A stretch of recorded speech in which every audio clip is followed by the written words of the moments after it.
ലോകത്തിൽ നിങ്ങൾ എന്നാൽ തിരഞ്ഞെടുക്കപ്പെട്ടവരാകുന്നു. അതുകൊണ്ടാണ് ലോകം നിങ്ങളെ ദ്വേഷിക്കുന്നത്. ദാസൻ യജമാനേക്കാൾ വലിയവനല്ലെന്ന് ഞാൻ പറഞ്ഞതായി വചനം നിങ്ങൾ ഓർത്തുകൊള്ളേ.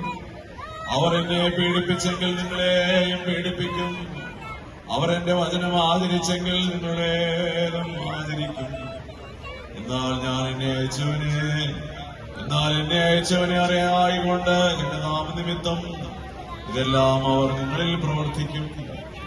നിങ്ങൾ വിരുദ്ധരാകാതിരിക്കാനായിട്ട് ഞാനിവയെ പറഞ്ഞിരിക്കുന്നു.